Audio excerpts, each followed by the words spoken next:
জাতি ভবিষ্যৎ দেশ ও জাতি সেবাই হবে দেশ ও জাতি সেবাই হবে আমাদের জীবনে শপথ শিক্ষা নৈতিকতা মানবতা দেশপ্রেম আমাদের চলার নীতি আমাদের চলার নীতি একাই মজিদ জরিনা ফাউন্ডেশন স্কুল কলেজে মূলনীতি।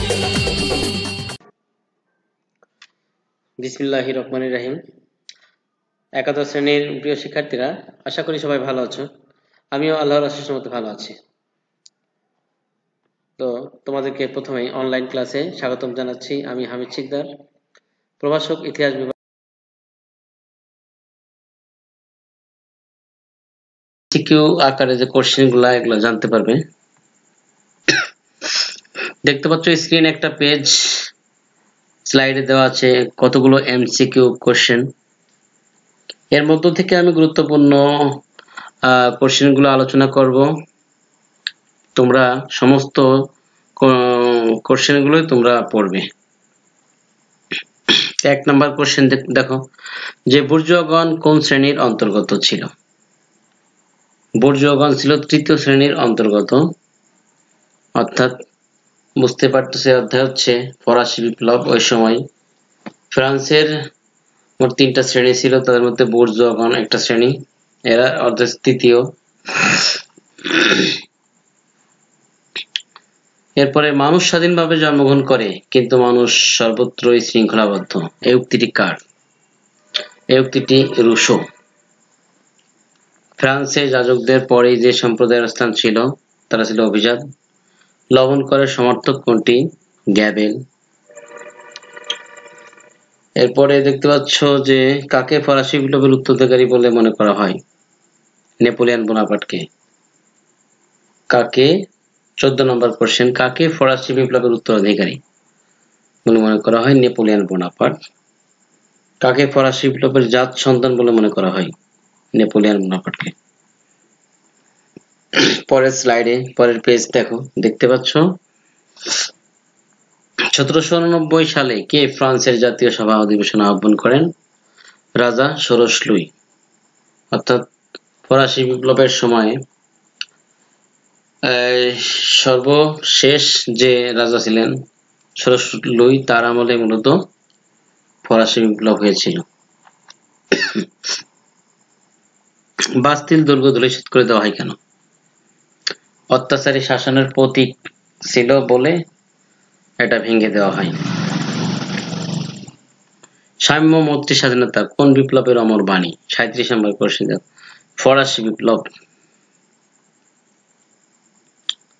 39 কিসের প্রভাবে ফরাসি বিপ্লব সংঘটিত হয়েছিল? জাতীয় সভার অধিবেশনের আহ্বান। আমি যা ইচ্ছা করি তাই আইন, এই কথা কে বলতেন? ষোড়শ লুই।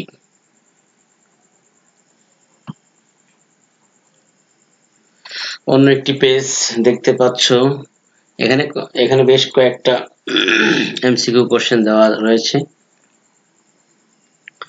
এদের মধ্যে থেকে ইম্পর্টেন্ট, ক্যাপিটেশন বলতে কি বোঝো? আয়কর। কত সালে নেপোলিয়ন বোনাপার্ট সম্রাট পদে অধিষ্ঠিত হন? 1804 সালে। ম্যানর প্রথা বলতে কি বোঝো? ম্যানর প্রথা হচ্ছে সমাজতান্ত্রিক স্বনির্ভর উৎপাদন ব্যবস্থা। কত সালে ফ্রান্সে সামন্ত প্রথা বিলোপের উদ্যোগ গ্রহণ করা হয়? 44 নম্বর কোশ্চেন, ও 1789 সাল। 47 নম্বর ফরাসি বিপ্লব সংঘটিত হয় কোন শতকে? 18 শতকে। 48 নম্বর কোশ্চেন, ফরাসি বিপ্লবের মূল আদর্শ কি? সাম্য, মৈত্রী, স্বাধীনতা। 50 নম্বর, নেপোলিয়ন কোথায় জন্মগ্রহণ করেন? নেপোলিয়ন বোনাপার্ট রবেন দ্বীপে। 53 নম্বর কোশ্চেন দেখতে পাচ্ছ যে কোড নেপোলিয়নের উদ্দেশ্য কি ছিল? বিচারের সমতা প্রতিষ্ঠা করা।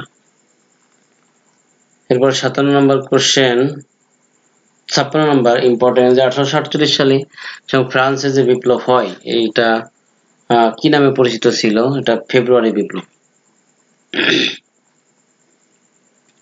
57 ফ্রান্সের কৃষক ও শ্রমিকদের কি বলা হতো?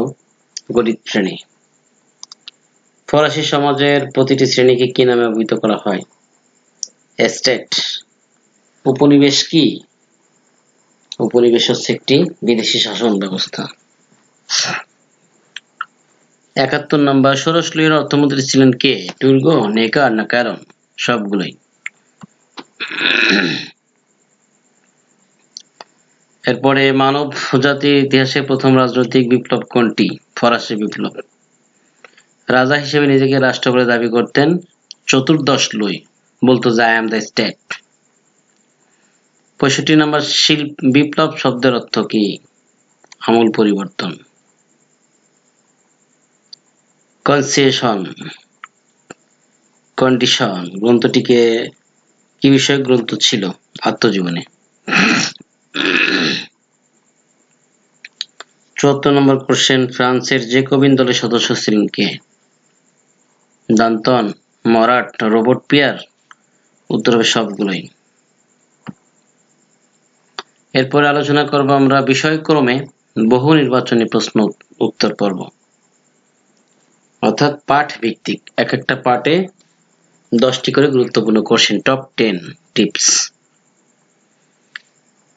এখান থেকে গুরুত্বপূর্ণ কোশ্চেন আমি আলোচনা করছি যে কর ধার্য করার ক্ষেত্রে দুর্নীতি হতো 3 ধরনের, আর অব্যাহতি প্রদান এটা প্রতিশব্দ এক্সেম্পশন।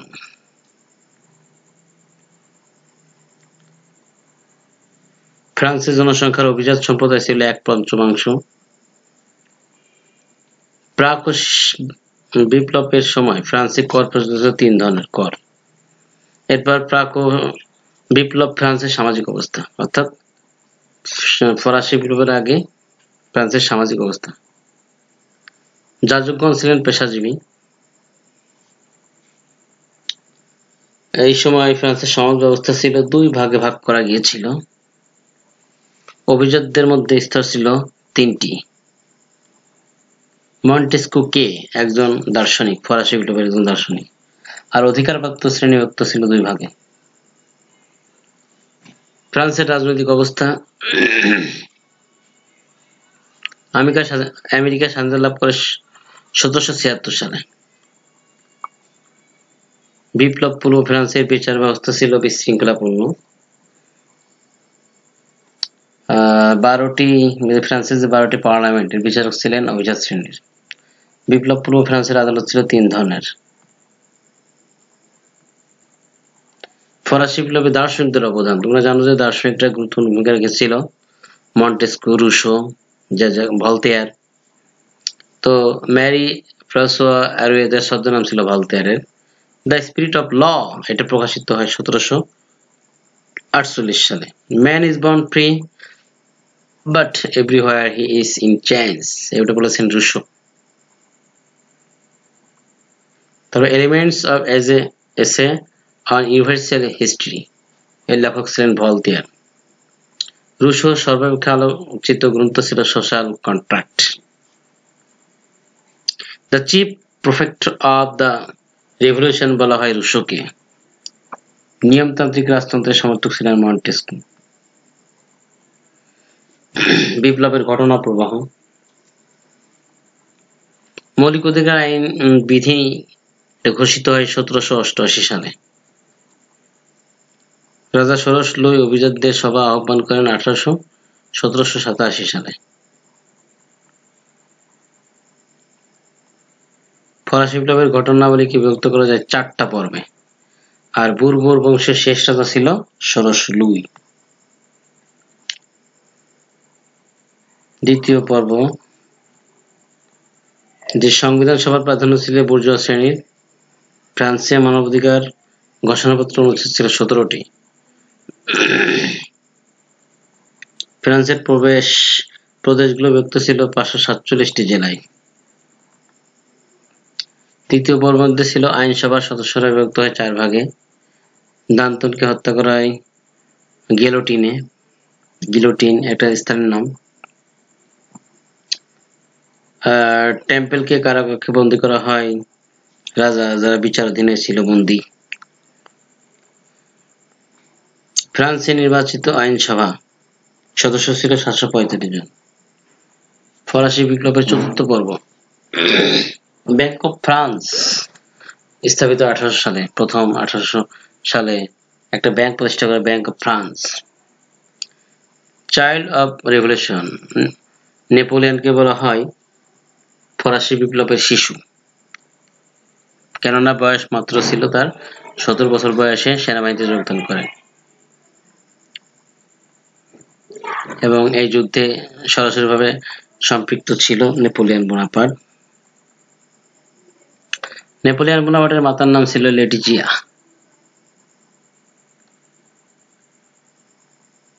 নেপোলিয়ন বোনাপার্টকে নির্বাসিত করা হয় সেন্ট হেলেনা দ্বীপে।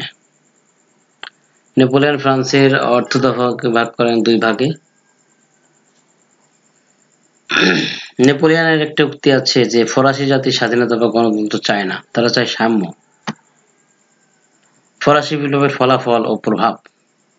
ফরাসি বিপ্লবের সময়োপযোগী বিপ্লব ছিল রুশ বিপ্লব, রাশিয়া বিপ্লব। ফ্রান্সে আমূল পরিবর্তন আনে ফরাসি বিপ্লব। ফ্রান্সের অষ্টাদশ শতক ছিল আধুনিক যুগের সূতিকাগার। শাকুলেত কারা ছিল? শাকুলে ছিল সর্বহারা শ্রেণী। ফ্রান্সের নিয়মতান্ত্রিক রাজতন্ত্রের অবসান ঘটে 1793 সালে। তো সবাইকে ধন্যবাদ জানিয়ে আজকের লেকচার এমসিকিউ লেকচার এখানে শেষ করছি। সবাই ভালো থাকবে এবং ভিডিওটি সুন্দর করে দেখবে, লেকচারটা ভালো করে দেখবে, কারণ এখান থেকে